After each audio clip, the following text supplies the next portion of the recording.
आज की इस वीडियो के अंदर हम देखेंगे फंक्शंस को कि फंक्शंस टाइपस्क्रिप्ट के अंदर किस तरह से काम करते हैं। फंक्शंस एक रीयूजेबल ब्लॉक ऑफ कोड होता है हमारे टाइपस्क्रिप्ट के अंदर, जिसको हम जहाँ पे ज़रूरत पड़े उस काम की, वहाँ पे हम उस फंक्शन को यूज़ कर सकते हैं। इसकी एक एग्जांपल इस तरह से मैं आपको दूंगा कि एक फंक्शन हम बनाएंगे और वो फंक्शन क्या करेगा, दो वैल्यूज़ लेगा जिनको पैरामीटर्स कहते हैं या आर्ग्यूमेंट्स भी कहते हैं। तो वो दो आर्ग्यूमेंट्स क्या होंगे, एक होगा नंबर 1 और दूसरा होगा नंबर 2। अब वो फंक्शन क्या करेगा कि वो नंबर 1 को 2 के अंदर प्लस करेगा, ऐड करेगा और उसको कर देगा रिटर्न। मीन्स कि अब मुझे अगर दो नंबर्स का एडिशन चाहिए तो instead of writing that code in so instead of writing the code we just need to call that function। अब वो फंक्शन के अंदर हम दो पैरामीटर्स देंगे, पहला नंबर 1 और दूसरा नंबर 2 होगा। वो फंक्शन फिर आगे जाके अपनी बॉडी के अंदर वो एडिशन परफॉर्म करेगा और हमें रिटर्न कर देगा। अब ये एडिशन हम हर जगह पे यूज कर सकते हैं। एक रीयूजेबल ब्लॉक ऑफ कोड बन गया जिसको फंक्शन कहते हैं, और उस फंक्शन को हम जहां पे मर्जी कॉल कर लें उस फाइल के अंदर। अगर आप उसे वहां से एक्सपोर्ट कर रहे हैं तो आप उसे दूसरी फाइल्स के अंदर भी उसे यूज कर सकते हैं। तो दूसरी फाइल के अंदर आप उसे इंपोर्ट करेंगे, यहाँ से एक्सपोर्ट करेंगे और वहां पे इंपोर्ट करने के बाद उसको दो प्रॉपर्टीज देंगे, दो पैरामीटर या आर्ग्यूमेंट्स देंगे आप उसे, और वो फंक्शन आपको लॉजिक जो उसके अंदर बना हुआ है उसकी बेस पे आपको सारा काम करके आपकी एडिशन करके दे देगा। टाइपस्क्रिप्ट के अंदर हम देखते हैं console.log, और लॉग जो है उसके आगे दो राउंड ब्रैकेट आती हैं, ओपन एंड क्लोज। अब ये भी एक फंक्शन है, यहां से हमने कॉल किया और ये फंक्शन के पीछे जो डिफाइन हुआ है उसके जरिए से इसने हमारे टर्मिनल के अंदर शो कर दिया कि ये काम हो रहा है, यहाँ पे ये चीज जो है ये आपने लॉग करवाई थी। तो फंक्शंस वेरी इंपॉर्टेंट होते हैं, इनके लिए टाइप्स भी होती हैं। टाइपस्क्रिप्ट के अंदर हम फंक्शंस को थोड़ा डिफरेंट तरीके से डिफाइन करते हैं, जावास्क्रिप्ट के जरिए से भी डिफाइन करते हैं। जावास्क्रिप्ट में जिस तरह करते हैं वैसे भी कर सकते हैं, लेकिन एक बेस्ट वे है फंक्शंस को डिफाइन करने का टाइपस्क्रिप्ट के अंदर। तो आज हम जावास्क्रिप्ट का वे भी देखेंगे और टाइपस्क्रिप्ट का मेथड भी देखेंगे, किस तरह से टाइपस्क्रिप्ट में टाइप सेव फंक्शन बनाए जा सकते हैं। तो कंप्यूटर की स्क्रीन पे चल के ही फिजिकली कोडिंग करते हैं। तो यहाँ पे मैंने क्लास 8 नाम से एक फोल्डर बना लिया, उसके अंदर index.ts की फाइल बना ली। अब इस फाइल के अंदर मैं फंक्शंस का कोड लिखूंगा और आपको बताऊंगा किस तरह फंक्शंस टाइपस्क्रिप्ट के अंदर काम करते हैं। तो मैं आपको पहले जावास्क्रिप्ट के फंक्शन बताऊंगा कि जावास्क्रिप्ट के अंदर फंक्शन किस तरह से लिखा जाता है। Let me zoom the screen, function, और इस फंक्शन को मैं नाम दे रहा हूं सिंग।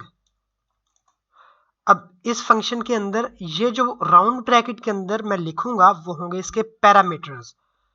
अब सिंग का फंक्शन है, इस सिंग के फंक्शन के अंदर मैं एक सॉन्ग नाम का पैरामीटर लूंगा, ये लिखा सॉन्ग। अब यहाँ पे मुझे कर्ली ब्रैकेट्स लगानी पड़ेंगी और इस तरह से मैं यहाँ पे console.log करवा दूंगा। अब console.log आपने सिंपल देखा होगा कि यहाँ पे लिखो सॉन्ग और ये लॉग हो गया, या आपने देखा होगा कि यहाँ पे इस तरह से लिखो दिस इज सॉन्ग और ये लॉग हो गया। ठीक है, वो भी बेस्ट वे है। अगर आप चाह रहे हैं कि आपके पास एक स्ट्रिंग भी है और एक वेरिएबल भी है, आप इन दोनों को इस तरह से प्लस का साइन लगा के कॉन्कैटिनेशन कर रहे हैं इन दोनों की, तो इनसे अच्छा है आप ये वाले ऑपरेटर यूज करें। यहाँ पे आप बैकटिक लगाएं, यहाँ पे भी बैकटिक लगाएं। अब जहां पे आप वेरिएबल यूज करेंगे, जैसे मैं यहाँ पे वेरिएबल यूज कर रहा हूं, तो यहाँ पे मैं कर्ली ब्रैकेट लगाऊंगा और डॉलर का साइन लगाऊंगा। तो अब ये क्या होगा कि ये सॉन्ग का वेरिएबल प्रिंट होगा और बाकी का स्ट्रिंग प्रिंट होगा। अब ये हमारा सिंपल फंक्शन है, इसको मैं कॉल करता हूँ सिंग इस तरह से, और यहाँ पे मुझे सॉन्ग का नेम देना पड़ेगा जो कि मैं हाई दे रहा हूँ। अब इसको मैं कंपाइल करता हूँ, लेट्स कंपाइल दिस, और हमें जाना पड़ेगा CMD के अंदर या यहाँ से भी हो सकता है, बेस्ट है आप CMD में चले जाएं और यहाँ से क्लास 8 देन TSC index.ts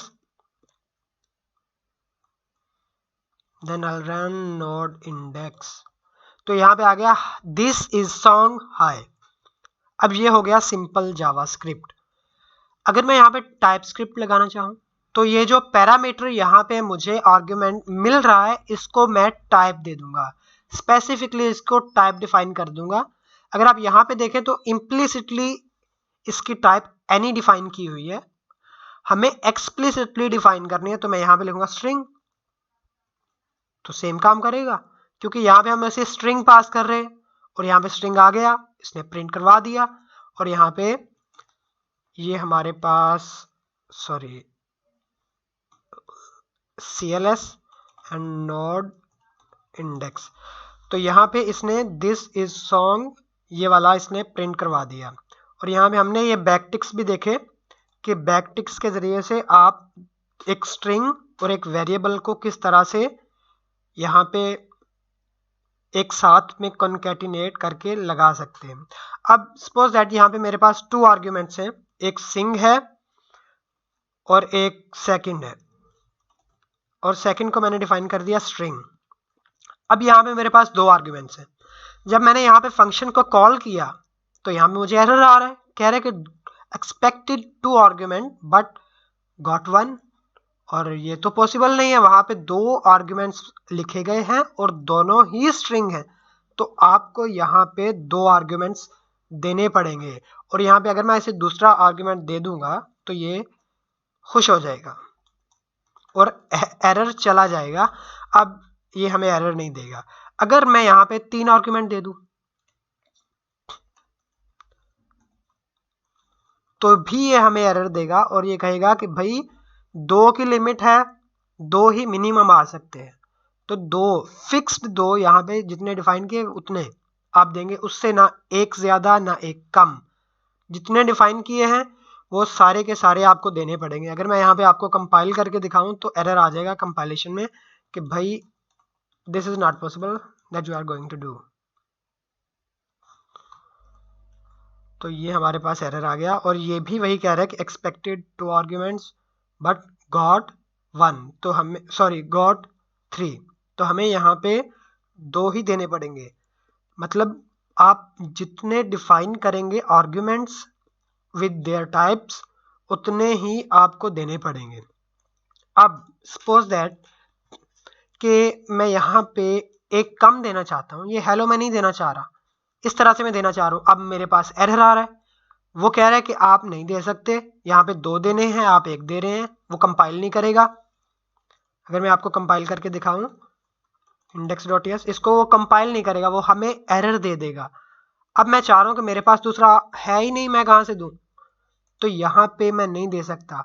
उसके लिए मुझे सेकंड को ऑप्शनल बनाना पड़ेगा, जो लास्ट टाइम ऑब्जेक्ट्स में भी हमने देखा था, क्वेश्चन मार्क अगर लगा दें तो वो ऑप्शनल बन जाती है वो प्रॉपर्टी। अब मैं इसे अगर कंपाइल करूंगा तो ये सक्सेसफुली कंपाइल हो गया, और अगर इसे रन करूंगा नोड इंडेक्स तो ये हमारे पास आ गया दिस इज सॉन्ग हाई। अब यहाँ पे ये जो सेकंड है, अगर मैं सेकंड को भी प्रिंट करवा दूं यहाँ पे तो देखते हैं क्या होता है। अब यहाँ पे कंपाइल हो गया है सक्सेसफुली, और इंडेक्स को अगर मैं रन करूंगा तो अब आपके सामने आ रहा है हाई और साथ में अनडिफाइंड आ रहा है। तो अब ये एक मसला हो गया कि ये अगर अनडिफाइंड है, ऑप्शनल रखा हुआ है हमने, अनडिफाइंड है, तो हम इसे किस तरह से प्रिंट करवाएं। उसके लिए फिर हम क्या करेंगे कि यहाँ पे एक कंडीशन लगानी पड़ेगी हमें, अगर सेकंड हो तो क्या करना है, तो प्रिंट करवा दो सेकंड।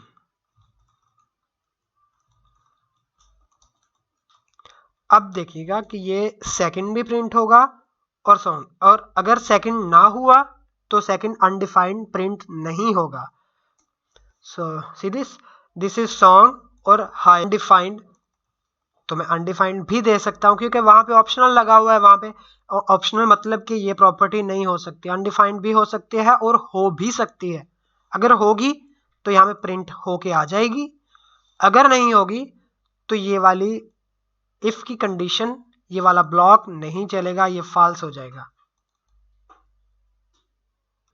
तो अब यहाँ पे ऑप्शनल जो मैंने लिखा हुआ है इसको हटा के मैं यहाँ पे अनडिफाइंड भी लिख सकता हूँ। तो ये अनडिफाइंड वही काम करेगा जो ऑप्शनल काम कर रहा था। अगर मैं यहाँ से अनडिफाइंड रिमूव भी कर दूं तो एरर आना नहीं चाहिए, लेकिन आ रहा है। तो अगर यहाँ पे डायरेक्ट डाटा पास किया जाएगा, जैसे यहाँ पे अगर मैं एक वेरिएबल डिफाइन करूँ न्यू का, और sorry var and new any,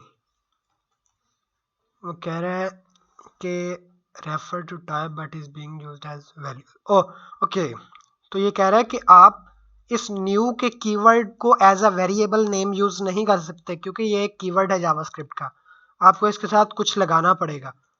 तो अब अगर मैं इसको पास करूँ यहाँ पे, तो इसको एक्सेप्ट कर रहा है ये, हालांकि इसके अंदर कुछ भी नहीं है, अनडिफाइंड है। तो अब अगर मैं इसे कंपाइल करूँ देन रन करूँ तो ये हमारा सक्सेसफुली रन होगा, दिस इज सॉन्ग हाई। अगर मैं यहाँ पे इसको एक्चुअली में पास कर दूं तो अब हमें ये शो करवा देगा नोड इंडेक्स। तो यहाँ पे दिस इज सॉन्ग हाई आ गया, और दूसरा सेकंड SEC सेक, और उसके आगे न्यू एंड कैपिटल H आ गया यहाँ पे हमारे पास।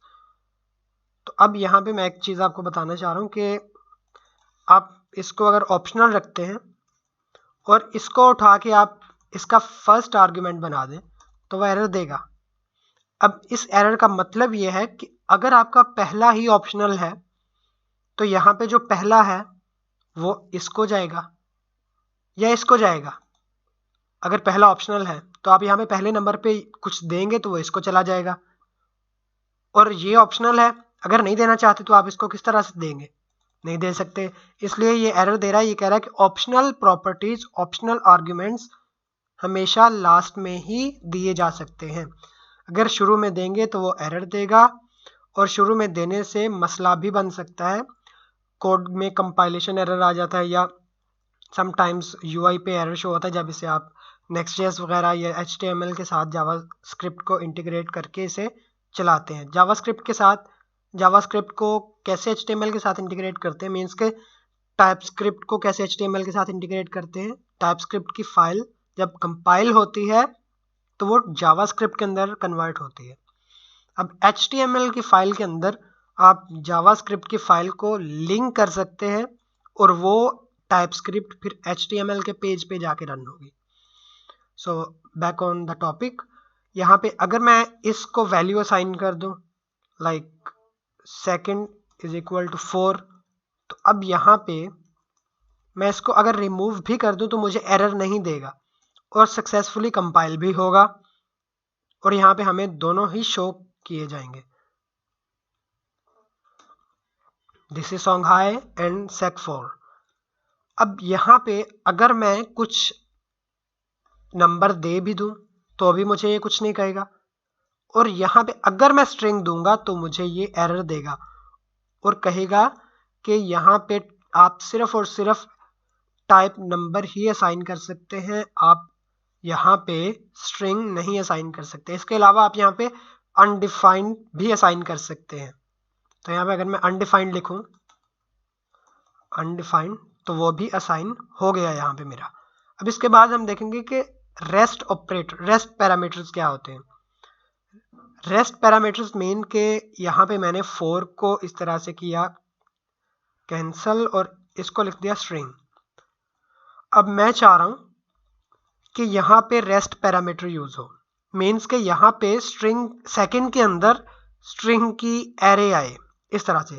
तो अब इसके लिए मुझे यहाँ पे इस तरह से देना पड़ेगा, इस तरह से दूंगा तो ठीक है। अब मैं ये चाह रहा हूँ कि यहाँ पे मैं एरे के अंदर नहीं दूंगा, यहाँ पे मैं इस तरह से आगे लिखता जाऊंगा, लेकिन वहां पे मुझे एक एरे के अंदर चाहिए। उसके लिए मुझे क्या करना पड़ेगा, यहाँ पे 3 डॉट्स लगाने पड़ेंगे। अगर मैं ये 3 डॉट्स लगा दूंगा तो ये हो जाएगा रेस्ट पैरामीटर। अब यहाँ पे मैं जितने भी आगे दूंगा, पहला हाई असाइन हो जाएगा सॉन्ग को, उसके बाद ये अनडिफाइंड, एसडीएफ, डीएसएफ, ये तीनों एक एरे की शक्ल में सेकंड को असाइन हो जाएंगे, जो कि अभी हम देखने वाले हैं।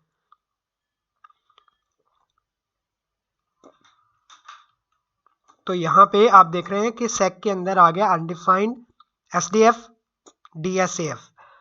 तो ये बेसिकली रेस्ट ऑपरेटर हैं जिनके जरिए से आप मल्टीपल पैरामीटर्स, जब आप फंक्शन को कॉल करते हैं, आप जितने मर्जी दे दें, जितने आगे पैरामीटर्स होंगे वो सारे के सारे पैरामीटर्स लास्ट आर्गुमेंट के अंदर एज अ रेस्ट ऑपरेटर जो बना हुआ है उसके अंदर एज अ स्ट्रिंग आपको वो सारे मिल जाएंगे।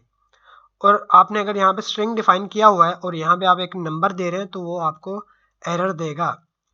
और यहाँ पे अगर आप उसे कंपाइल करेंगे तो कंपाइलेशन में भी वो एरर देगा और कहेगा कि भाई आप नंबर इसको असाइन नहीं कर सकते। लेकिन इसने हमें एरर नहीं दिया,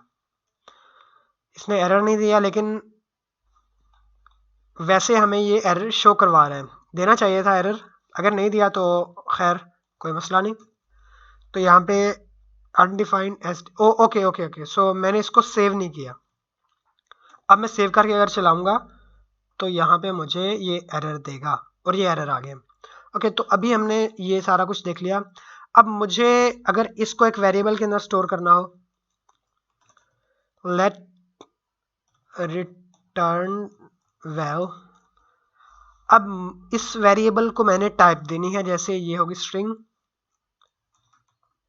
और अब मुझे क्या पता, मुझे पता नहीं है कि ये स्ट्रिंग का फंक्शन क्या रिटर्न करेगा, कोई पता नहीं क्या रिटर्न करेगा।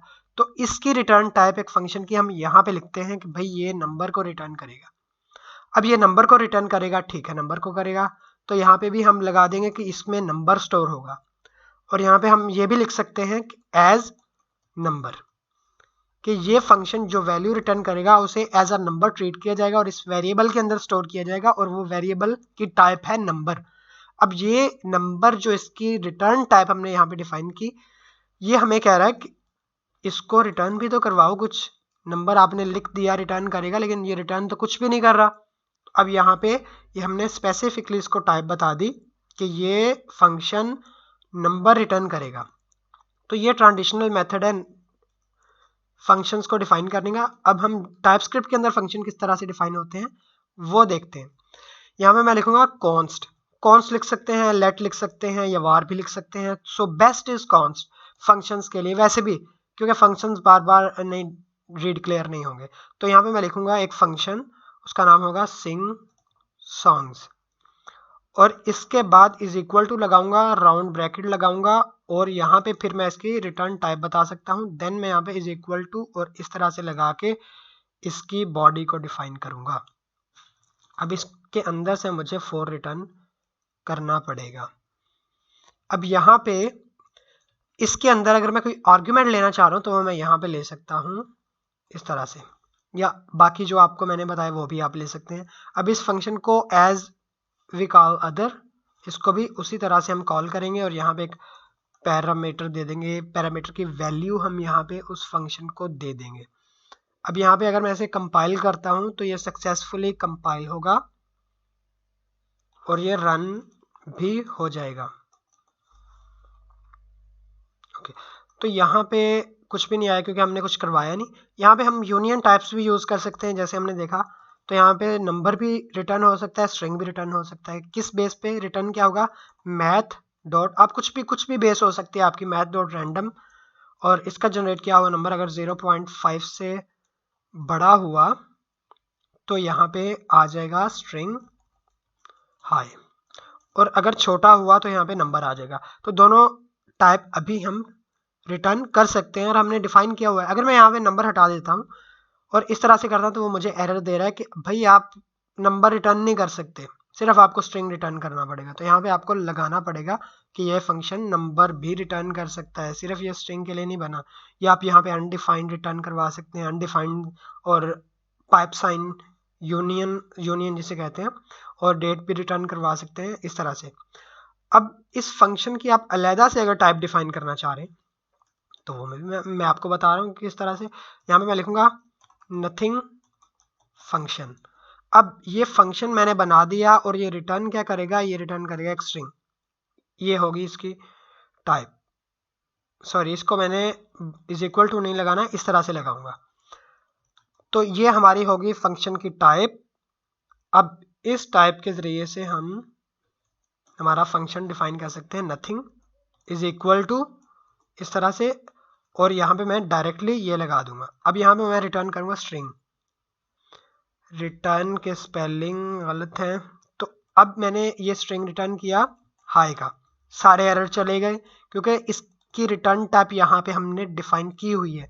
अगर मैं यहाँ पे एक सॉरी मुझे यहाँ पे ये लगाना पड़ेगा, अगर मैं यहाँ पे एक आर्गुमेंट लूंगा तो वो मुझे एरर देगा। वो कहेगा कि आपको इसके टाइप के अंदर भी इस आर्गुमेंट को डिफाइन करना पड़ेगा, नहीं तो आप इसको इस तरह से यूज नहीं कर सकते। तो मुझे इस तरह से डिफाइन करना पड़ेगा और उसके बाद मैं यहाँ पे इस फंक्शन को कॉल कर दूंगा साउंड। अब अगर मैं इसको कंपाइल करता हूँ देन इसको रन करते हैं तो ये वैसे ही चलेगा जैसे बाकी चलते हैं। और इसके अंदर आप इसकी जो प्रॉपर्टीज हैं ऑप्शनल, जैसे यहाँ पे मैं दूंगा सिंगर और ये ऑप्शनल रहेगी, अगर हुई तो स्ट्रिंग। इसी तरह से आप यहाँ पे डिफाइन करेंगे, यहाँ पे आप सिर्फ और सिर्फ उसका नाम लिखेंगे सिंगर। अब ये ऑप्शनल है या नहीं है ये पीछे टाइप को पता है। यहाँ पे आपने अगर रेस्ट लगाया हुआ है ये पीछे टाइप को पता है, आपको नहीं पता। यहाँ पे फर्ज करें मैं यहाँ पे एक और पैरामीटर ले रहा हूँ रेस्ट पैर, और ये होगा स्ट्रिंग की एरे और डॉट डॉट डॉट। अब यहाँ पे मुझे लिखना पड़ेगा रेस्ट पैर। अब यहाँ पे ये जो रेस्ट पैर है इसकी टाइप यहाँ पे डिफाइन हुई है, मतलब कि ये स्ट्रिंग की एरे है, ये एक रेस्ट पैरामीटर है। तो यहाँ पे ये हमें एज अ एरे मिल जाएगा। तो ये हमारे ऑलमोस्ट फंक्शंस थे। तो अब यहाँ पे मैं एक टाइप डिफाइन करूंगा, थोड़ा कॉम्प्लेक्स होगा लेकिन समझने की ज़रूरत है। सिंगर्स। अब ये मैंने सिंगर्स नाम से लिख दिया है और यहाँ पे मैं सिंगर्स को टाइप दूंगा कि ये एक फंक्शन होगा सिंगर्स का, और ये फंक्शन रिटर्न करेगा हमें कुछ ना कुछ। मीन्स के एक फंक्शन के पैरामीटर के अंदर हम दूसरा फंक्शन लेंगे, और इसको मैं यहाँ पे नाम नहीं दूंगा, मैं यहाँ पे सिंपल इस तरह से बता दूंगा कि इस तरह से एक फंक्शन एज अ पैरामीटर इसके अंदर पास किया जाएगा और उस फंक्शन का नाम होगा सिंगर। अब यहाँ पे ये हमें एरर दे रहा है कि singers is not assignable to type this one. Okay, तो यहाँ पे मुझे इसका नेम देना पड़ेगा सिंगर। इस तरह से मैं यहाँ पे दूंगा और यहाँ पे भी सिंगर लिखूंगा। अब ये जो सिंगर है ये क्या करेगा, ये एक स्ट्रिंग रिटर्न करेगा, मतलब ये फंक्शन है और ये स्ट्रिंग रिटर्न करेगा, तो इस फंक्शन को डिफाइन भी होना चाहिए। तो मैं यहाँ पे इस फंक्शन को डिफाइन कर रहा हूँ। ये आर्ग्यूमेंट क्या लेगा, ये लेगा एक नेम और वो होगा स्ट्रिंग, और ये रिटर्न करेगा, ये थोड़ा कॉम्प्लेक्स है आपके लिए, ये रिटर्न करेगा वही नेम जो इसने लिया। अब ये फंक्शन है सिंगर और यहाँ पे हमें इसका आर्ग्यूमेंट देना पड़ेगा और वो होगा स्ट्रिंग। तो अब ये जो सिंगर है इसको अगर हम इस फंक्शन के अंदर लिखेंगे और कॉल करेंगे तो इसके पैरामीटर के अंदर हमें एक नेम देना पड़ेगा और वो मैं नेम दूंगा अपना। तो अब क्या होगा कि यहाँ पे मुझे इस फंक्शन को पास करना पड़ेगा। अब सही है। अब मैं एक बार आपको चला के दिखाता हूँ, फिर आपको मैं ये बता देता हूँ कि किस तरह से ये फंक्शन काम कर रहे हैं। तो ये अभी कुछ नहीं किया इसने क्योंकि कुछ भी नहीं हो रहा, तो इससे जो रिटर्न होगा उसको मैं यहाँ पे स्टोर करवा रहा हूँ कॉन्स्ट न्यू। इससे होगा एक स्ट्रिंग रिटर्न और न्यू पे ये नहीं चलेगा, न्यू डी और log ts index.ts and then node index. अब इसने किया name, new D name, name इसने किया बिकॉज यहाँ पे हमने डायरेक्टली नेम करवा दिया था। अब दोबारा से करवाते हैं।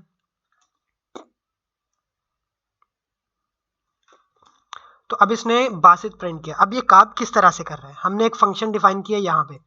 अभी आप इस सारे को भूल जाएं, इस सारे को भूल जाएं और इस फंक्शन को अगर मैं यहाँ पे कॉल करूं विद ए स्ट्रिंग तो ये वही काम करेगा।